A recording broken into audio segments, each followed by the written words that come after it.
Hey guys, it's Brandon, aka B.Rich PD, aka your beauty best friend, and I got you covered for today's hot topics. Child, we're talking about how the CEO of Wells Fargo had to apologize to the children, honey. We're going to talk about Lady Gaga and her opening up about being suicidal. Mariah Carey dishes about her new memoir with Oprah, and LeBron James is paying for the fines of ex-cons. We're talking about that and a lot more. So you know what to do. Grab your beverage and grab that tea, baby, and let's get started. Let go.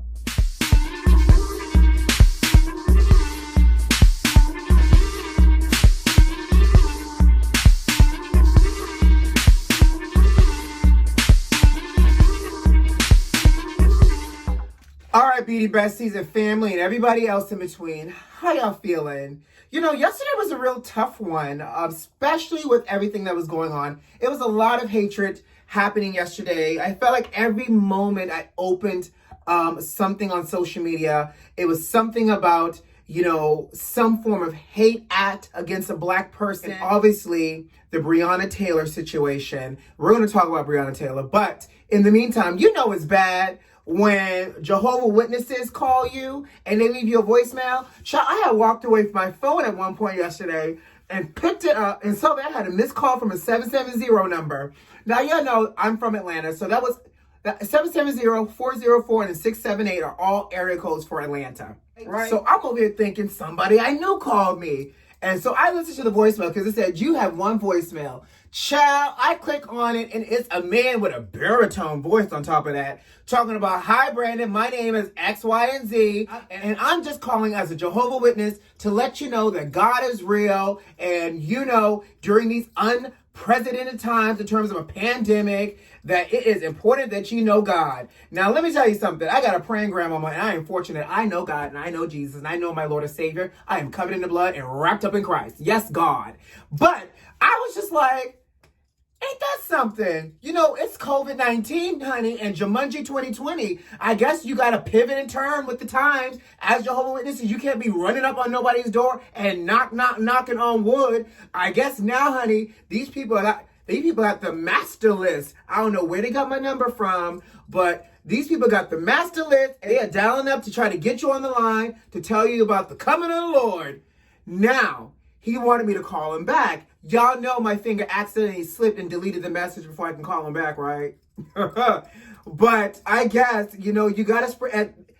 The way this country is set up right now, we need God in all forms: prayer, universe, pixie dust, energy, light, everything to love, everything to uplift us. Just as a side note, y'all know everything I'm going to do today on my face will be found in the description of this video. So if you see something, you're like, oh, I wonder what that is, go to the description, click the link, and you'll be able to see everything I'm using today. And by the way, are y'all following me on my Instagram? If you're not, go ahead and click the link also and follow me on Instagram. I love to see you on Instagram as well.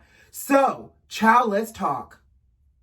Did y'all hear about the idiot CEO of Wells Fargo? Honey! So apparently, during this whole Black Lives Matter, really asking people to pull up for change in terms of business, this fool, this idiot, this CEO, this supposedly somebody's leader of this company, honey, had a whole Zoom call this summer. And on the Zoom call, mentioned that the company was struggling to fulfill their diversity goal because there was a lack of black talent to recruit. Not only was there a lack of black talent to recruit, honey, they were saying it was a lack of black talent in the banking field and in the industry altogether. Now, you know, I would have felt some kind of, if I was on that call, I would have immediately clutched my pearls, sent me a side DM to one of my black coworkers, and was like, well, what the hell am I if I'm not a part of the talented pool of black people that's pulling up every day working for Wells Fargo? Now, so the story gets better because, you know, you can't drop bombs over Baghdad like that and not allow it to get out. So obviously it leaked out, and now the backlash of it all, it has ensued. So much so that this man, hold for the sip, has released a generic ass apology saying he apologized for his comments. There's obviously, and of course, great black talent within the organization of Wells Fargo, and in the banking industry overall. And they are suffering as an organization by not doing enough to recruit the Black talent and to diversify their community of employees. Really, Sherlock? You think so? You think y'all haven't done enough to diversify the community of y'all employees? That statement alone felt empty, hollow, and just as valued as a penny with a hole in it, or as I would say, someone trying to sell you a wooden nickel. And my grandma always told me never to take a wooden nickel from anybody, honey. And I know for sure that I don't need no pennies with a hole in it. So, sir, you can keep that hollow ass apology, and hopefully they're finding somebody to replace you. And that's all I have to say about that. So Lady Gaga did an interview with CBS Morning show. And in that interview, she goes on to mention how she has suffered with suicidal thoughts, primarily stemming from her being rich and famous. I guess rich and famous people problems. But she is saying that the instant success and stardom was too much, too quick, too fast. And because of that, she struggled with being a celebrity, she struggled with being famous, and she struggled with being a star, so much so that she has had suicidal thoughts. At one point, she woke up every day contemplating taking her own life. Now, she also goes on to say that she hated her talent, the talent of being able to play piano that has brought her all this success, by the way, but she blames all of that on the amount and the weight of the success and being under the public eye. Now, here's the thing, sis. Because I believe, nope, I need a stronger pop. Because I believe and I understand mental illness is real. Not only is it real, it is impactful and it can translate in people having these kind of suicidal thoughts. So I think there's value in listening to her, especially since I'm sure a lot of people think about this, whether they're famous or not. But here's what I got to say. There's resources to help you with that, because she also talks about doing self-harm to herself. Excuse me, sis? You cutting yourself on purpose and not like a paper cut? Or I was dicing some onions and I sliced my finger by accident? But she was inflicting harm on herself, she was saying. And I'm just saying it, girl, if you can sit there and allow somebody to inject your lips to look like some housewife off of Beverly Hills and or freeze your face like some housewife in New York, Atlanta, and or the Potomac, then girl, sit on somebody's couch and get some help. Because what it is, it's really real, and I'm glad you're using your platform, call attention to it, but let's also get some help. Because you add value to the music landscape, Gaga. So, praying for you, sis, praying hard. So y'all know Mariah Carey has released her memoirs, honey, and she has sat down with Lady O herself with, of course, Oprah has her Oprah Conversations on Apple Plus subscription. By the way, which one of my beauty besties out there got an Apple Plus subscription that I can go ahead and log into so I can watch this interview? I'm just asking for a friend. Me, your beauty best friend. Anyway, so the interview dropped today at midnight. I haven't got a chance to watch it yet because I already did a shameless plug for somebody's Apple Plus subscription login. But in the clips and the trailers on Oprah's Instagram page and on Mariah, it looks like a great interview. She's talking about being, an ATM for, I guess, her family, which she felt like she was viewed as just the woman with the wig on in the ATM. She conveniently forgot the woman with the wig on and the extra long lashes and the contour that could be seen from the cheap seats in the back row of the theater house. But I digress. She talks about that. She talks about her marriage, I guess her mental illness and sitting in the backseat of a police car. So she goes down the rabbit hole and, Oprah asks her why? And I guess, she's in this place now of her life that she wants to open up and talk about it all. So I'm here to read this book because what I know for sure is Mariah's a little touched and crazy too, but in the good way that makes for good drama. I need to know, Mariah, how many cases of champagne do you drink a day? How that voice doing, girl? Mariah, why do you still use pictures from 20 years ago? So many good questions. I hope she answers them all in her book. On yesterday's video, I talked about how Michael Bloomberg raised $16 million and paid the fines for 32,000 felons in the state of Florida so that way they can have the right to vote. Well, guess who else is using their privilege, honey? King LeBron James has partnered with a Florida organization here to do the same thing. So LeBron is helping to pay the fines of felons, ex-cons, and anybody else that went to jail by partnering with this organization. So the organization is sending out text messages to Florida residents who may, one, be felons themselves and or know somebody who is a felon that has had trouble paying their fines, and they're paying people's fines. Let me tell you something. LeBron, 10s across the boards. Y'all felons, all y'all that's getting y'all debts paid, I would need all y'all to show up, ankle bracelet and or nah, and make sure y'all vote. Because what they're doing is making sure that we free up this community of people that normally does not have a right to be able to cast their vote and speak. Use your voice, sugar, and cast your vote. Again, ankle bracelet or nah, show up to the poll. You know what else is major? Cindy McCain, John McCain's widow, has officially endorsed Joe Biden.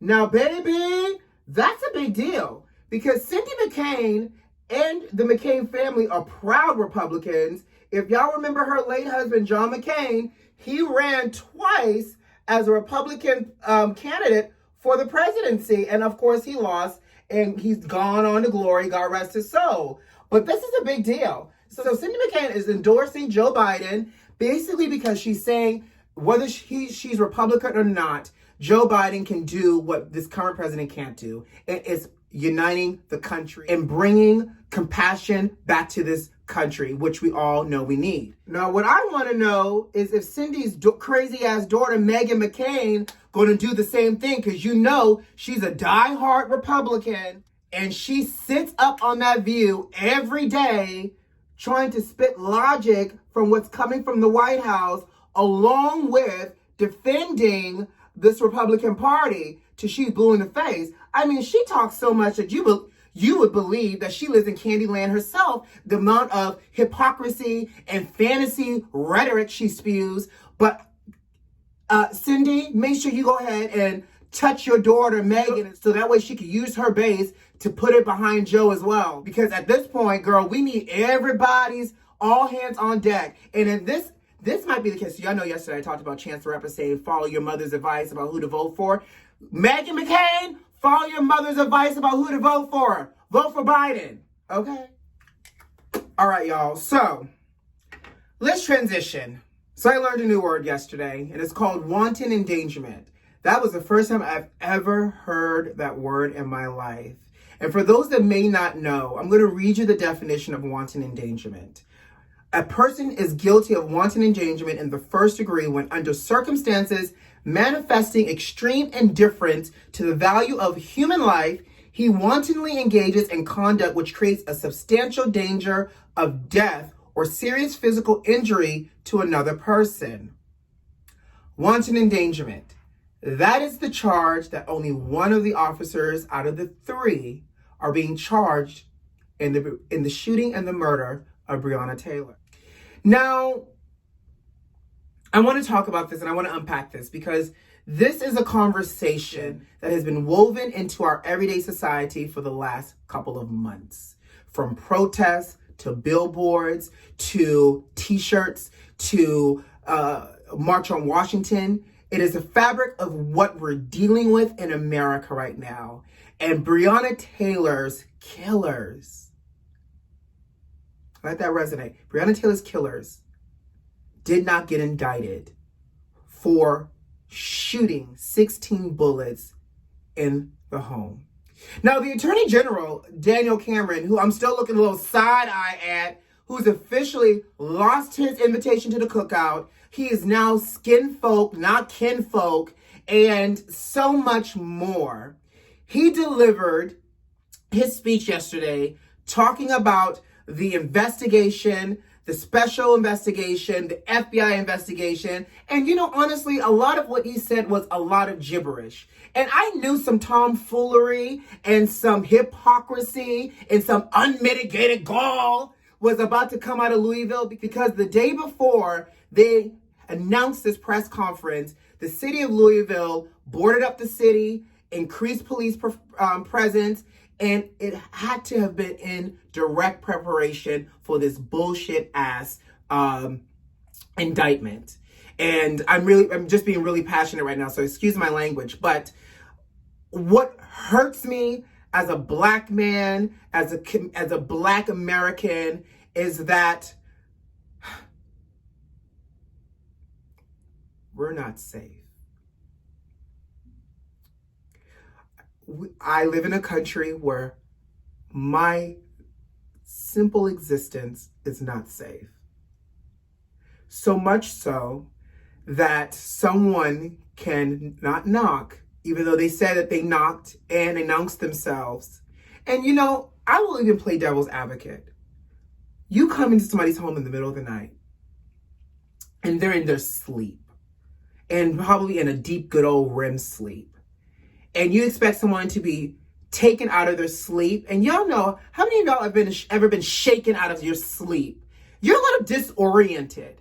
But so you're saying you knocked and announced yourself, and you're thinking these people that might be in this house sleep is just going to wake up oriented enough to be able to say, oh, it's the police? No, they woke up slightly disoriented, heard noise in the house. This man grabbed a gun, fired one bullet. And the officers that were involved let out 16. Now, I'm not a police officer, but from what I understand, when you've been shot upon, yes, it should be rapid fire, 2 shots and a pause to assess the situation. But there was 10 shots from one gun, 6 from another outside, and a total of 16. 6 shots hitting BREONNA TAYLOR, one shot causing fatality in her. And Daniel Cameron had the nerve to tell us that one shot that caused her life to be taken away did so much damage that she would have lost her life in minutes, if not in seconds. I don't know how that's supposed to be comforting. But based off of the resources that we have, the FBI, the special investigation, there were so many conflicting conclusions. And what this this indictment tells us is that there is such disregard to the taking of a black life. So much so that you guys have the unmitigated gall to utilize, to me, the bottom of the barrel type of charge that you could come up with. A charge that you're basically indicting him for endangering the neighbor, the pool boy, the rent collection lady, the mailman that might be walking past. You're indicting somebody for endangering somebody that's not in this physical house. But you can't indict to say that you took somebody's life unjustly. So you're saying to me as a black man that the neighbors meant more than BREONNA TAYLOR. And not only that the neighbors meant more than BREONNA TAYLOR, you're justifying the action of these officers. So these officers' actions don't mean anything in comparison to a life that was taken. But to appease and pacify us black folks, you found the lowest of low charges that you probably had to have a law clerk dig all up and through the library to charge in a way to slightly pacify us. Not only did you hit us with this horrible ass charge, Daniel Cameron had the nerve to talk about don't let celebrity. You know what? I'm going to show you his video and then I'm going to talk about it. There will be celebrities, influencers, and activists who, having never lived in Kentucky, will try to tell us how to feel, suggesting they understand the facts of this case and that they know our community and the Commonwealth better than we do. But they don't. Let's not give in to their attempts to influence our thinking or capture our emotions. At the end of the day, it is up to us. We live here together. We work here and raise our families here together. So not only does he say don't let the celebrities or the influencers influence you because they don't know the facts because they're not residents, and only Louisville residents can understand the pain that is happening. Let me tell you something, Daniel Cameron. This is a humanity thing. This is a Black Lives Matter thing. The fact that our celebrities and our influencers are utilizing their platform to bring attention to the facts that this police department has lied, that you're giving us this bullshit ass indictment, is what is intimidating to you. The fact that we are okay. I feel so enraged right now. The fact that we are okay saying that it is okay for us to shoot someone, to take someone's life, and the only thing that you're willing to come up off of is wanton endangerment. That is the fabric of America. You know, I'm so emotional because I could only imagine. I can't imagine.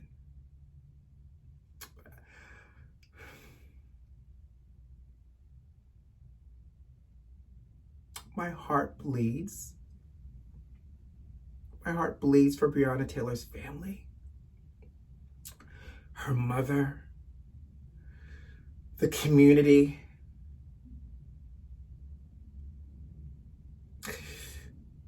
Because I feel hopeless. How do we fix it? How can I as a Black person exist and feel safe? And feel safe by people who are supposed to protect us. But yet I see that they kill us. And then when we demand justice, it's never given to us. Y'all know there's a Black officer serving 12 years in jail right now for accidentally shooting a white woman. Google it. Yet 2 people are free and 1 is indicted. And you know, we're talking about wooden nickels and hollow promises. That $12 million, don't get me wrong, is $12 million more than her family had. But that $12 million and that police reform is hollow, it's empty, it's cold. Because of the fact that you had 2 people still going to the grocery store, spending time with their family, going about their day-to-day life, and they're murderers. How can you be comforted by that? I'm gonna tell you this much, family, because yesterday was a hard one for me. And it's still hard because we see the protesting that's happening. Now is the time more than ever that we have to fight for our life because our life depends on it. And this is fine. Like, I love, and don't get me wrong, I'm not trying to be too deep. Like, I love being able to get ready with you all in the morning. I love being able to talk about hot topics and the gossip and talk about makeup and all these things. But at the core of everything that we do, we're human. We got one life to live, and we all should have our fair share at living it equally. So I'm not going to go down the rabbit hole. I'm going to simply say this. You know what to do. Subscribe to the channel. Like this video if you like this video. Most importantly, leave me a comment. Who loves you? You know I do. I really, really do. Thank you guys for listening to me today. I love you. Enjoy the rest of your day as much as possible. And if you need to take a moment for your mental health and sanity, do so. I'll see you tomorrow. Bye, guys.